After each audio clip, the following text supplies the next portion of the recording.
À la une de l'actualité, l'agenda du Premier ministre, Guillaume Soro a reçu l'ambassadeur de France en Côte d'Ivoire qui est allé lui annoncer la fin de sa mission à Abidjan.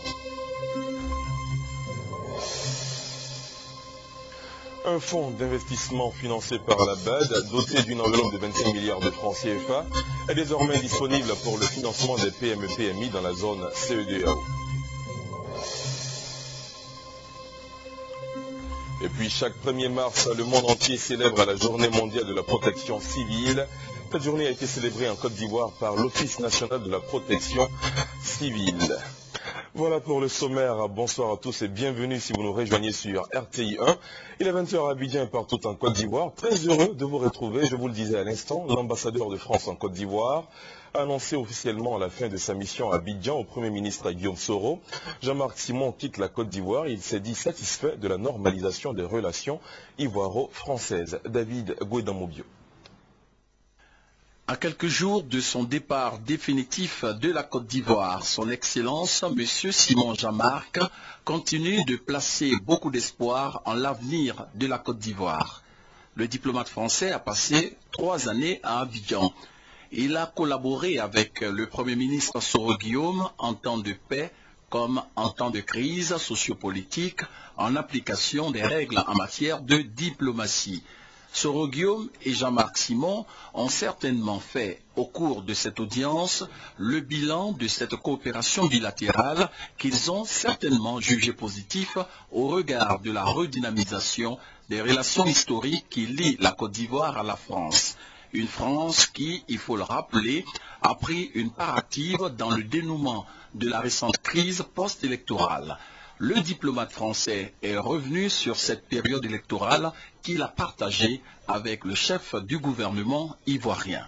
Moi, je tiens à rendre un hommage tout particulier à l'action de Guillaume Soro, sans qui, je crois, on ne le dira jamais assez, les élections ne se seraient pas produites en Côte d'Ivoire. Donc je crois que la Côte d'Ivoire lui doit beaucoup et que pour ma part je dirais que ça a toujours été un plaisir de travailler avec lui. Un homme à l'écoute, un homme déterminé, avec beaucoup de bon sens politique, et je ne peux que lui souhaiter une longue et brillante carrière. Il a tout l'avenir devant lui. L'ex-ambassadeur de France en Côte d'Ivoire quitte donc définitivement Abidjan le dimanche prochain pour Paris. Avant la Côte d'Ivoire, Jean-Marc Simon était ambassadeur de France au Gabon. Jean-Marc Simon est aussi allé faire ses adieux au président du Henri Konan Bédié. L'entretien a eu lieu au domicile de M. Henri Konan Bédié à Cocody, rue des Ambassades. L'ambassadeur de France est allé dire ses adieux donc au président de la conférence du RHDP. Jean-Marc Simon, ambassadeur de France en Côte d'Ivoire, a passé 3 années en Côte d'Ivoire. 3 années bien remplies pendant lesquelles il a partagé les joies des Ivoiriens, mais également leurs peines et leurs difficultés durant la crise post-électorale. Sa mission terminée, le diplomate français est allé dire ses adieux à Henri Konan Bédié, président du PDCI-RDA, un homme qu'il apprécie face à son rôle joué avant, pendant et après la crise post-électorale. Nous avons tous beaucoup apprécié son attitude tout à fait digne d'éloge, démocratique, après le premier tour, où il a accepté de ne pas être présent au deuxième tour et a apporté un soutien sans faille à celui que les Ivoiriens ont ensuite désigné, le président Alassane Ouattara. Et cette alliance a parfaitement fonctionné, et sans elle, je crois qu'il n'y avait pas d'issue possible pour cette crise. Donc le rôle historique qu'a joué le président Bédié a été tout à fait essentiel. Et puis moi, je dois dire aussi à titre personnel que j'ai beaucoup d'admiration pour son attitude durant la crise, où il a accepté de rester enfermé avec tous les autres, avec ses proches, avec ceux du président désigné, élu, dans cet hôtel, dans les conditions que l'on sait, qui étaient difficiles, dangereuses aussi. Et je crois que cet exemple a beaucoup impressionné les Ivoiriens, et au-delà des Ivoiriens, je crois le monde entier, toute la communauté internationale. Et ça a été l'exemple de ce que la démocratie peut produire et peut réaliser. C'est ce qui a permis à la Côte d'Ivoire de sortir définitivement d'une crise dans laquelle elle était enlisée depuis plus d'une dizaine d'années. Pour Jean-Marc Simon, la réconciliation est déjà scellée entre les Ivoiriens qui ont la culture du pardon. Voilà, c'était le reportage de Thérèse Yoboué. En économie, cette bonne nouvelle pour le financement des petites et moyennes entreprises. Un fonds d'investissement doté d'une enveloppe de 25 milliards de francs CFA est désormais disponible. Il vient donner la réponse au faible financement des PME-PMI dans la zone CEDEAO. Ce fonds est financé par la BAD, la Banque africaine de développement, et la Banque d'investissement et de développement de la CEDEAO. Le fonds a été officiellement lancé hier à Abidjan. Le compte rendu de Jean-Jacques Kwame. Bonne nouvelle pour les PME-PMI ivoiriennes et celles de l'espace CEDEAO. Un fonds d'investissement d'un capital de 25 milliards de francs CFA est mis à leur disposition. Objectif, fournir à ces PME-PMI des services financiers et non financiers en vue de renforcer leurs capacités. Ce fonds, une solution à la faible capacité d'autofinancement des petites et moyennes entreprises, est soutenu par la BAD et la Banque d'investissement et de développement de la CEDEAO. Il est mis en place par une société financière ivoirienne. Les fonds d'investissement, on les connaît. Ces fonds d'investissement ont été introduits dans cette région de l'Afrique il y a maintenant une quinzaine d'années. Aujourd'hui, ce sont des instruments qui commencent à apparaître sur le marché, mais qui restent encore insuffisants. Mais le West Africa Emerging Market Growth Fund, c'est une solution à la problématique de l'absence ou de l'insuffisance des ressources longues dans nos économies. Déjà, les promoteurs du fonds ont réalisé leur premier investissement en Côte d'Ivoire par le financement de 14,4% des récents investissements d'une société pétrolière nationale. Une opération saluée par le ministère de l'économie et des finances. Maillon important de l'économie ivoirienne avec 90% du tissu industriel national, les PME-PMI doivent trouver dans ce fonds d'investissement le moyen de leur contribution efficace à la relance économique et sociale post-crise. Le directeur général de l'ONUDI, entendez Organisation des Nations Unies pour le développement industriel, des membres du gouvernement, des bailleurs de fonds bilatéraux et multilatéraux ont eu un déjeuner de travail. C'était hier au terme du séjour du premier responsable de l'ONUDI.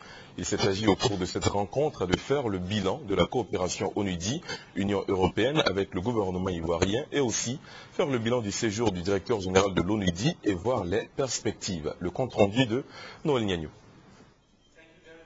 Partager des mains visiblement copieux après 72 heures d'intense activité dans une ambiance conviviale, tout en se donnant le temps entre deux bouchées de faire le point de la coopération entre l'Union européenne, l'ONUDI, l'Organisation des Nations Unies pour le développement industriel et le gouvernement de Côte d'Ivoire. Cela s'appelle faire d'une pierre deux coups.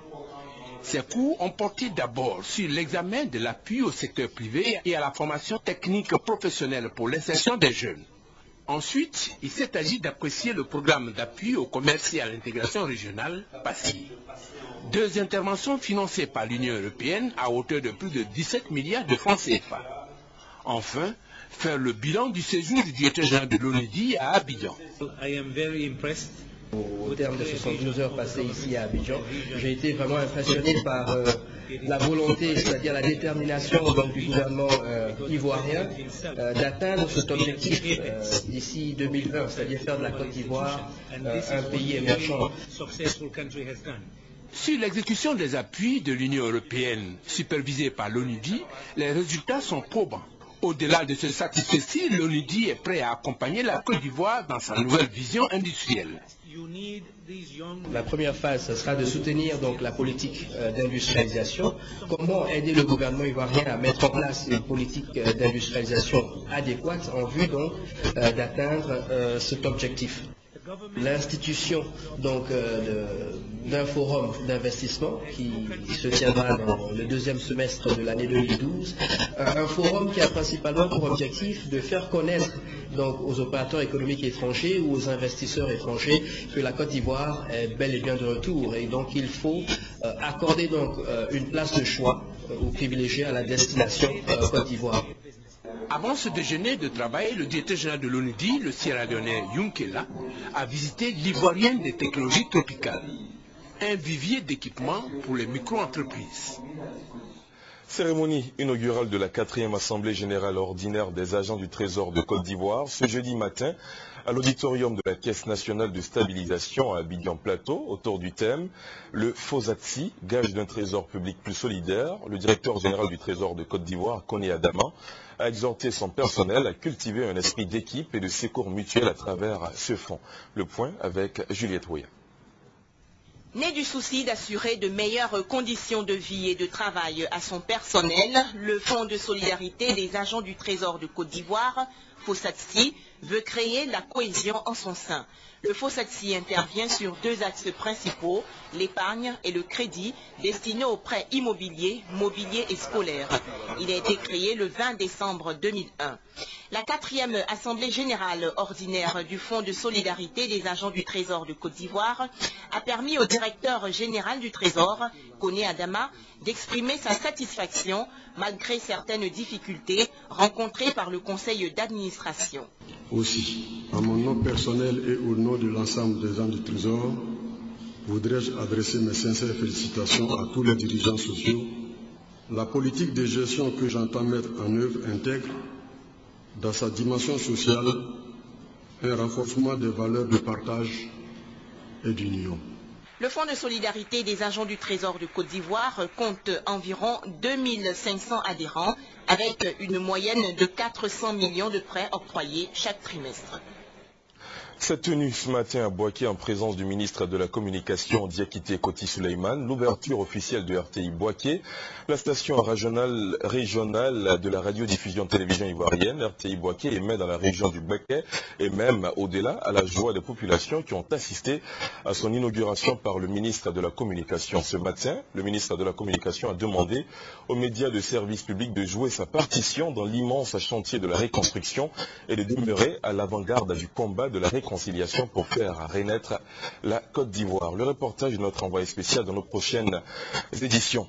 On parle maintenant culture. La commune de Yopougon a désormais son plan de développement et de valorisation de ses potentialités culturelles et sociales. Le plan, élaboré avec l'appui de l'Université des collectivités, a fait l'objet d'un séminaire de validation. Au cours de ce séminaire, supervisé par le ministre de la Culture et de la Francophonie, une stratégie globale a été adoptée pour mettre en valeur la culture dans la commune de Yopougon. Le compte rendu de Serge Coléa. L'objectif principal de ce séminaire de 3 jours était de doter la commune de Yopougon d'un instrument de référence lui permettant de mieux organiser sa politique sociale et culturelle. 80 participants issus des ministères techniques et des différentes couches socio-professionnelles, notamment des experts en management culturel, sportif, en loisirs, en tourisme, ont réfléchi sur 4 thèmes. Chaque thème a fait l'objet de travaux en atelier. Les participants ont analysé les forces et faiblesses, les menaces et les opportunités afin de définir un plan d'action socioculturel favorable au développement d'une économie locale à Yopougon. Le développement socio-culturel s'est fait sur l'ensemble du territoire national sans stratégie ni organisation planifiée. Et c'est la première fois que ça se fait. Ça va permettre aux activités culturelles notamment de prendre toute leur place dans le développement local. Et il faut saluer l'initiative de la mairie de Yopougon. C'est un projet majeur qui nous intéresse et qui intéresse particulièrement le ministre Maurice Bandama et en attend les conclusions.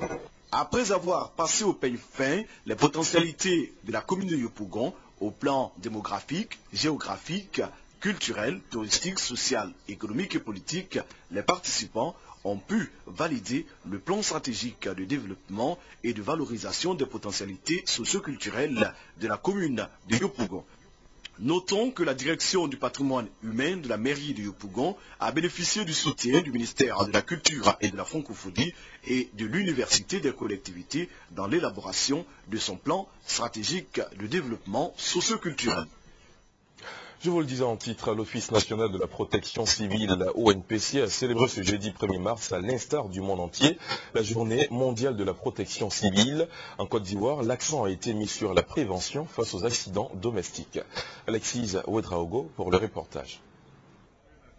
Des gestes simples que l'on effectue au quotidien sans grande prudence. Cuire une omelette, ressauffer un repas sur une gazinière ou encore jeter aux ordures les cendres d'un fourneau mal éteint. Ces gestes pourtant anodins sont à la base d'importants accidents domestiques chaque jour en Côte d'Ivoire. Et les plus grandes victimes de ces incidents restent les femmes et les enfants. C'est pour pallier cet état de fait que l'édition 2012 de la Journée mondiale de la protection civile se penche sur le thème « Protection civile et accidents domestiques ». Les accidents domestiques regroupant tous les accidents survenant dans les domiciles. Électrocution, noyade, empoisonnement, brûlure et autres chutes. Cette 22e édition, célébrée ce jeudi 1er mars, aura permis de faire donc de la sensibilisation à la prévention des différents accidents domestiques. Par exemple, dans le cas d'un incendie sur une bouteille de gaz, selon la démonstration réalisée par l'équipe de l'ONPC, l'application d'une serpillière humide pourra arrêter la progression des flammes. Idem pour une bouteille de gaz qui part en fumée. Autre mesure de sécurité moins connue, le transport des bouteilles de gaz dans les coffres arrière de véhicules. Un danger réel qui peut aisément provoquer l'explosion du dit véhicule. L'ONPC, il faut le rappeler, a pour mission première la mise en œuvre de la politique définie par le gouvernement en matière de protection civile, l'application de la réglementation en la matière, la formation, la prévention des risques civils, la sensibilisation ainsi que la formation en matière de sécurisme. Justement, pour parler de cette journée mondiale de protection civile, nous recevons sur ce plateau, pour vous, chez vous, le général Fiacre Kili. Bonsoir, mon général. Bonsoir, monsieur. Vous êtes le directeur de l'Office national de la protection civile ONPC. Pourquoi une journée mondiale consacrée à la protection civile? La journée mondiale n'est pas consacrée à la protection civile, mais cette journée est plutôt consacrée autour d'un thème que le monde entier nous demande de traiter pour prévenir un risque majeur. Donc l'édition de 2012, qui est à sa 22e phase, a eu pour thème principal les accidents domestiques. Donc la journée mondiale, édition 2012, a pour thème la protection civile et les accidents domestiques. Que vise justement ce thème? Ce thème vise tout simplement à prévenir les risques civils qui ont cours dans nos ménages, dans nos domiciles lorsque nous sommes absents et quelquefois avec notre présence. Comment un accident de gaz intervient, comment une électrocution intervient, c'est souvent les femmes, les ménages, nos enfants et nous-mêmes qui sommes victimes. Quelle est la conduite à tenir face à un accident domestique? Et ce matin, au cours de l'exposé que l'Office national de la protection civile a présenté à la population abidjanaise, nous avons expliqué à nos invités, et à travers ceux qui étaient dans la salle, le message s'adressait à la population abidjanaise, ce que c'est qu'un accident domestique. Est-ce que vous pouvez revenir succinctement sur cette définition, l'accident domestique? L'accident domestique, c'est l'accident qui se produit à la maison, chez vous, selon la définition de l'Organisation internationale de la protection civile. On a cité plusieurs cas d'accidents domestiques. Quelques cas ici, là, maintenant? Quelques cas lorsque vous êtes électrocuté. Généralement, on dit le courant m'a secoué. C'est un cas d'accident domestique. Lorsqu'il y a un feu dû à une mauvaise utilisation du gaz à la maison, c'est un accident domestique qui entraîne des brûlures. Lorsqu'il y a une fuite d'eau, c'est un accident domestique. Il y a des dispositions à prendre. Mais ces accidents peuvent entraîner une blessure humaine. Alors, nous disons à la population, un accident domestique, voici la recette qu'il faut.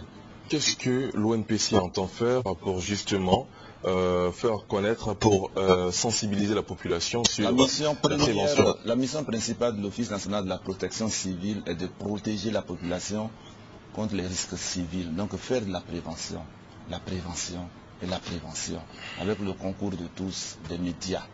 Et ce soir, sur le plateau, sur l'instruction du ministre d'État, ministre de l'Intérieur, nous sommes venus dire à la population ivoirienne expliquer à cette population la conduite à tenir pour éviter les accidents domestiques.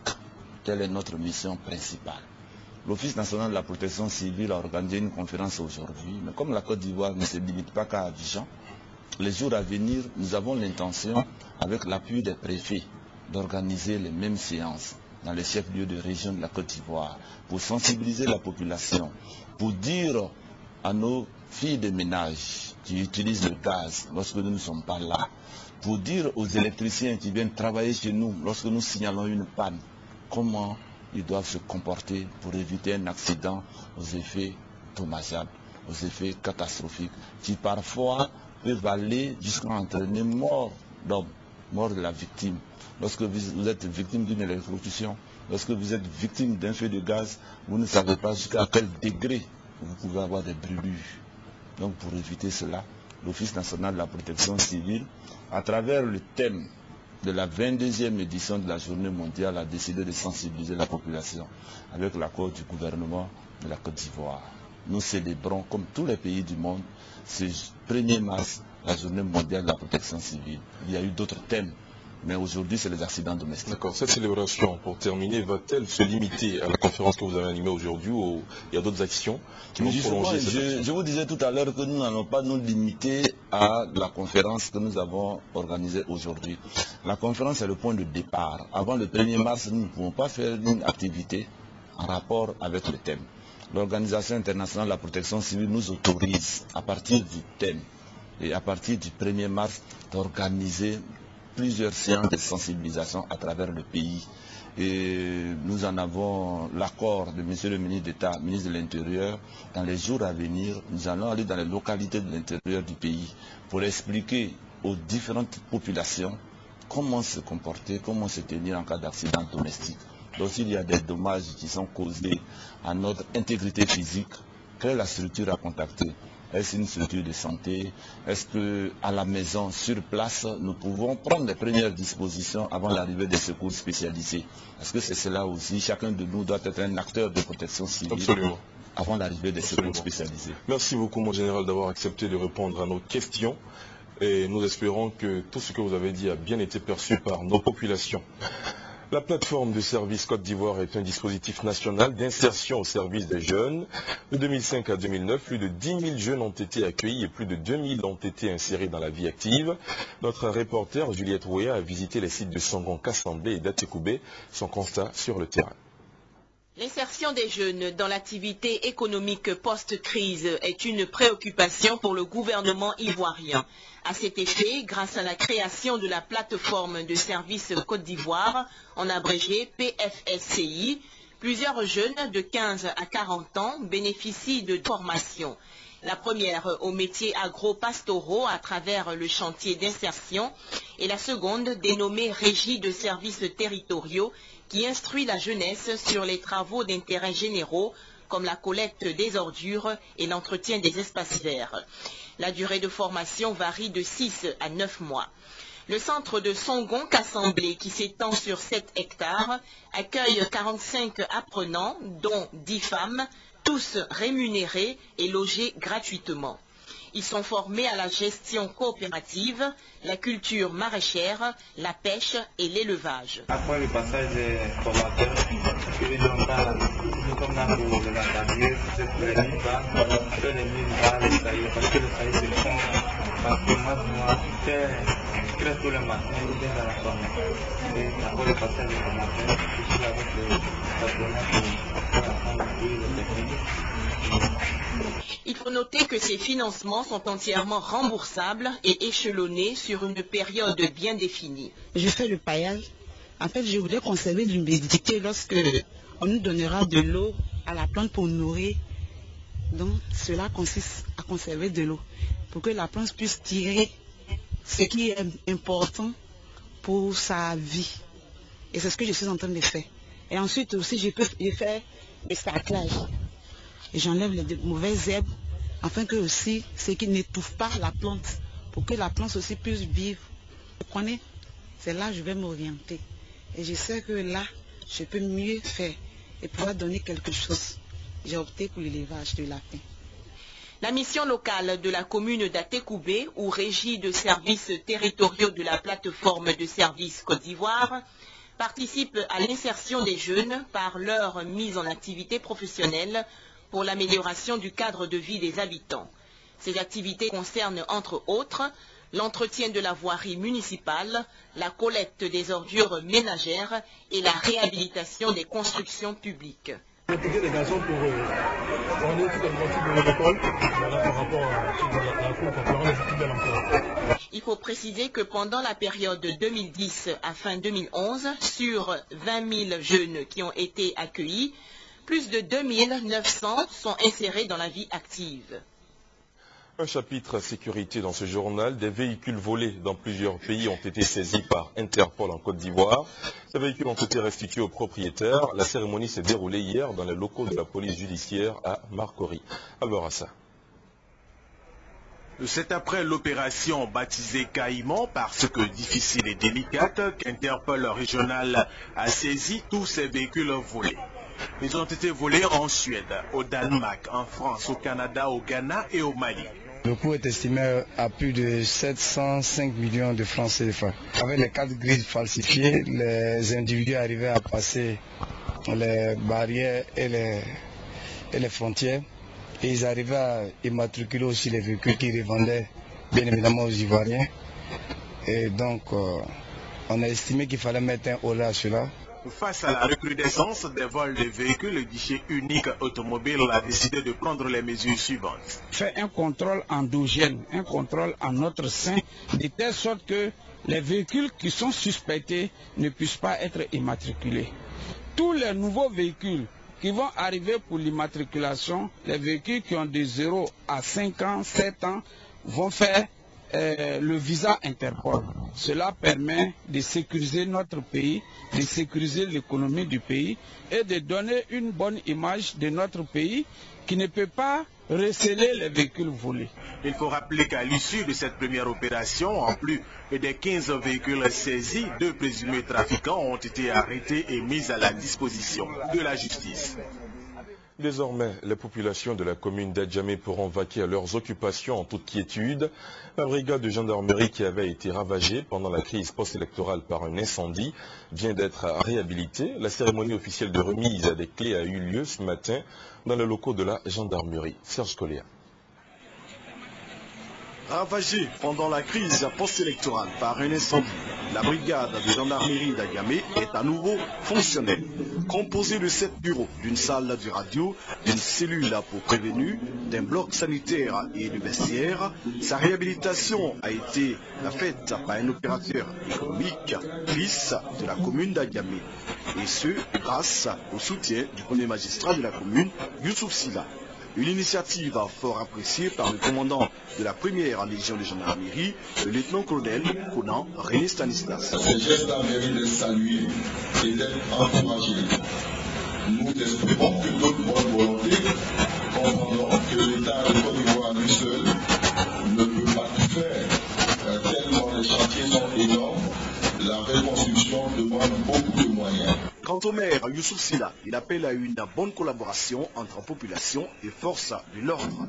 Les fonctionnaires de police et de gendarmerie sont là pour vous rendre service, pour vous écouter. L'un des indices de développement étant la sécurité, nous sommes, mairie et forces républicaines, obligés de coopérer pour offrir aux populations un cadre sécurisé. Le maire Youssouf Silla a également annoncé la construction d'autres infrastructures sécuritaires et la réhabilitation prochaine du commissariat du 11e arrondissement de William Séville. L'inauguration de la brigade de gendarmerie d'Adjamé a été l'occasion de lancer un appel aux parents de cet enfant de 10 ans du nom de Babo Médéri, retrouvé lors d'une patrouille. Toujours dans le registre défense-sécurité, nous avons un autre invité dans ce journal. Il s'agit du chef d'escadron, le commandant Ala Kouakou. Bonsoir mon commandant. Bonsoir monsieur. Il est le porte-parole, vous le savez, du ministre de la Défense. Alors mon commandant, demain vont s'ouvrir les audiences militaires. Elles vont se dérouler donc à partir de demain. Comment vont-elles se passer? Je vous remercie. En fait, les audiences du tribunal militaire sont ouvertes depuis ce matin à l'état-major général des forces républicaines de Côte d'Ivoire avec la prestation de serment de tous les juges militaires. Alors, parmi ces juges militaires, il y a des militaires, des officiers des FRC, officiers et sous-officiers de la police, officiers de la gendarmerie. Alors, le procès, sinon l'ensemble des procès va se dérouler au 17e étage de la tour A, et ces procès concerneront,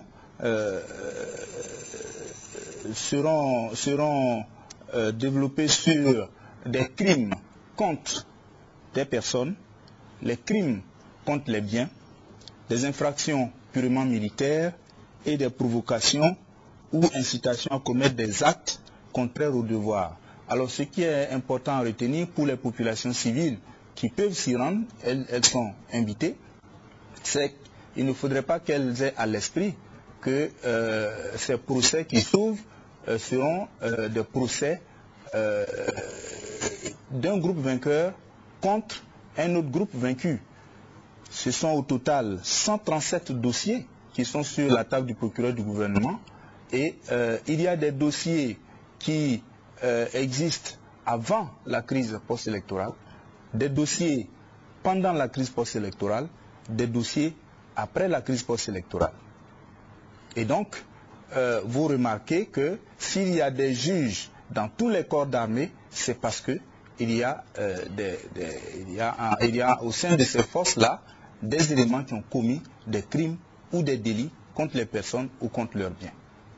D'accord. Mon commandant, l'autre question d'actualité au niveau de la sécurité nous revient qu'il y a eu des événements à Séguéla et à Bobo. Pouvez-vous nous en dire un mot? Oui, effectivement, à Bobo et à Séguéla, il y a eu encore mort d'homme. À Bobo, dans la nuit du lundi à mardi, 2 soldats des FRC se sont retrouvés face à un vidéoclub. Ils ont interpellé les jeunes qui étaient en train de jouer dans ce vidéoclub tard la nuit autour de 0h, et sur le refus de ces jeunes-là de les suivre à leur base, un des soldats des FRC a ouvert le feu. Et hier mercredi matin, autour de 02h, ce jeune qui a reçu le coup est mort, a succombé de ses blessures. Alors, la population en colère, ça s'est passé à Bobo, plus précisément dans le sous-quartier Bokabo. La population s'est soulevée, mais grâce à la compréhension des uns et des autres, la brigade de gendarmerie d'Abobo est promptement intervenue auprès des chefs de quartier, auprès des présidents des femmes, des présidents des jeunes de tous les quartiers d'Abobo, du moins tous les sous-quartiers d'Abobo, et le calme à ce jour est revenu. À Séguéla, c'est un élément démobilisé, donc qui ne fait plus partie de l'effectif des FRC, qui a battu un vieillard. Il battait un vieillard et des jeunes de passage ont pris fait et cause naturellement pour le vieillard. Ne maîtrisant plus la situation, il a couru chez lui, il s'est rendu chez lui et est revenu sur les lieux, l'altercation avec une arme. Il a ouvert le feu sur la première personne qu'il a rencontrée, qui malheureusement n'était pas là au moment des faits, un élève qui allait étudier avec un de ses amis. Non content de ce fait-là, il se rend chez l'un de ses amis, un autre démobilisé, à qui il reproche de lui avoir utilisé son téléphone portable. Sans calcul, il ouvre le feu sur cet autre monsieur.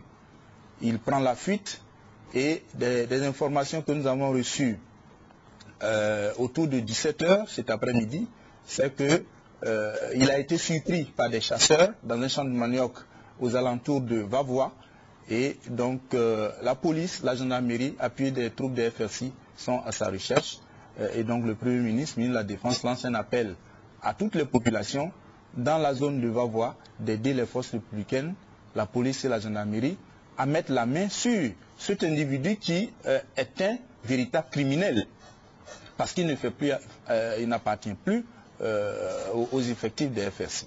Voilà un peu pour vous dire ce qui s'est passé plus exactement à Bobo et à Séguéla aujourd'hui même. Mon commandant, il est de plus en plus question de certains éléments des FRC qui poseraient des actes d'indélicatesse dans la commune, je crois, d'Adjamé. Qu'en est-il exactement? Oui, il nous est revenu de manière récurrente que des hommes en uniforme militaire et en armes commettraient des vols et laisseraient le fruit de leur butin à la grande mosquée d'Adjamé.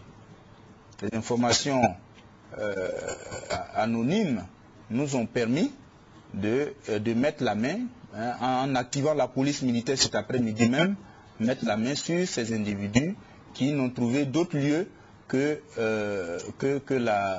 mosquée, un lieu religieux, un lieu de culte pour déposer le fruit de leur crime. Et donc, le Premier ministre, pour tous ces faits, la défense lance un appel aux populations. C'est vrai, il y a des crimes ici et là, sur toute l'étendue du territoire. Mais la Côte d'Ivoire revient de loin. Énormément d'armes sont entrées sur notre territoire. Beaucoup d'armes ont circulé, armes de tout calibre, avant la crise post-électorale, pendant la crise post-électorale, après la crise post-électorale. C'est pourquoi il n'est pas souhaitable, il n'est pas du tout souhaité que la crise arrive dans un pays. Aujourd'hui, le président, son Excellence, le président de la République, chef suprême des armées, président de la CEDEAO, a déjà pris le taureau par pour que nos frontières et celles des pays de la sous-région soient sécurisées. Les chefs d'état-major ont commencé leur réunion périodique. Le nôtre s'est rendu la semaine dernière à Abuja. C'est dire que les dispositions ont commencé à être prises. Quand une guerre éclate dans un pays, c'est comme de la chair pourrie qui attire des bêtes. Mais les bêtes, dans ce cas-là, c'est qui? Ce sont les criminels de grand chemin qui sont aux frontières. Dès que la crise éclate, ils entrent dans le pays. C'est ce qui nous est arrivé. Alors le Premier ministre demande aux populations la patience. C'est vrai, c'est difficile, c'est des morts ici, c'est des morts là. Il lui est même revenu, comme vous le dites, de l'implication de certains soldats des FRC ou éléments associés. C'est pour cette raison que le tribunal militaire a fait mains et pieds pour que les dossiers pendants qui sont sur sa table soient enfin traités. Et que ceux qui ont commis ces crimes-là rendent compte à la République, conformément à la rigueur de la loi. Pour terminer, mon commandant, il est annoncé une tournée du Premier ministre, ministre de la Défense, dans les régions militaires et les légions de gendarmerie. De quoi il sera question? Quel sera le message? Oui, cette tournée devrait avoir lieu du 23 au 25 février, mais en raison de son calendrier très très chargé, elle a dû être reportée. Alors, le Premier ministre ira vers les populations. Les régions choisies sont San Pedro, Daloa, Bouaké, Korogo, Abengourou et Adzopé. Le Premier ministre ira vers les populations, échanger avec les populations, les militaires, que les populations lui expriment ce qu'elles veulent de leur armée, quel type d'armée les Ivoiriens veulent. Et donc, cette tournée du Premier ministre aboutira sur les consultations régionales éclatées dans ces régions où le Premier ministre, ministre de la Défense, se rendra. Et à l'issue de ces consultations régionales, elles-mêmes précédées d'une enquête régionale, il y aura les assises sur les armées pour qu'enfin les Ivoiriens se prononcent sur le type d'armée qu'ils veulent, qu'ils souhaitent avoir dans leur pays, le type de moyens de sécurité, d'éléments de sécurité qu'ils souhaitent avoir. Merci à vous, mon commandant, d'avoir répondu à toutes ces questions. Alors, avant de vous laisser partir, dans le même ordre, nous vous le disons à l'entame de cet entretien, les audiences militaires sont ouvertes depuis ce jeudi matin. La cérémonie d'ouverture a eu lieu à l'état-major des armées, le témoignage d'Alvorassa. Ils sont 24 militaires et policiers, 15 officiers et 9 sous-officiers qui ont prêté serment. Ils font partie désormais du tribunal militaire d'Abidjan. Tous ont juré remplir leurs fonctions avec honnêteté et dévouement. Le commissaire du gouvernement, le magistrat capitaine de frégate Ange Kessi, lors de cette cérémonie, a fait un exposé sur l'état de droit et le comportement exemplaire que doit avoir tout militaire. Il doit donner le bon exemple dans tout le domaine où il est appelé à accomplir sa mission.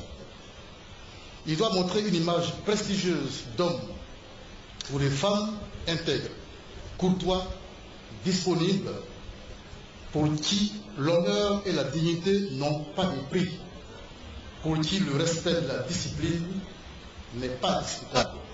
Paul Kofi Kofi, ministre délégué à la Défense, représentant le Premier ministre, ministre de la Défense, Guillaume Soro, a pris l'ouverture de ces audiences. C'est un signal très fort pour la lutte contre l'impunité en Côte d'Ivoire. Aujourd'hui, liberté est donnée aux Ivoiriens qui subissent, n'est-ce pas, des comportements répréhensibles des militaires, de pouvoir trouver justice et avoir réparation. C'est très important pour la population. Les premières comparaisons auront lieu ce vendredi à la Tour A au 17e étage à la salle des audiences du tribunal militaire d'Abidjan. Nous faisons à présent lecture de ce communiqué. Le directeur général des impôts informe les transporteurs et les propriétaires de véhicules de transport public, de personnes et ou de marchandises que le paiement de la patente doit être accompagné du paiement de l'impôt sur les traitements et salaires ITS. Cet impôt sur les salaires calculé sur une base forfaitaire s'élève à 20 580 francs par an et par véhicule sur toute l'étendue du territoire. Par ailleurs, le directeur général des impôts rappelle aux contribuables que l'impôt sur les traitements et salaires est dû par l'employeur après prélèvement sur les salariés conformément aux dispositions légales en vigueur. C'est signé Pascal Abinan. Et puis cette information, lancement à Korogo ce jeudi de la caravane des droits de l'homme en présence du ministre des droits de l'homme et des libertés publiques Nyénéma Koulibaly. La caravane des droits de l'homme est une activité de vulgarisation et de sensibilisation qui vise à offrir aux populations une tribune d'écoute, d'information et de sensibilisation en matière de droits de l'homme et des libertés publiques. Le reportage de notre envoyé spécial Hervé Blé dans nos prochaines éditions. Et puis avant de vous dire au revoir, sachez que l'armée syrienne a pris le contrôle total du quartier de Baba Amr après 3 semaines de pilonnage. Une chute qui intervient alors que les informations faisaient état du déploiement à Homs de la 4e brigade de Maher el-Assad, le frère du président Bachar el-Assad. Voilà, c'est avec cette information que nous mettons un terme à ce journal. Merci à vous de l'avoir suivi. Merci à toute l'équipe de la rédaction de RTI 1. Excellente suite de programmes sur la chaîne qui rassemble.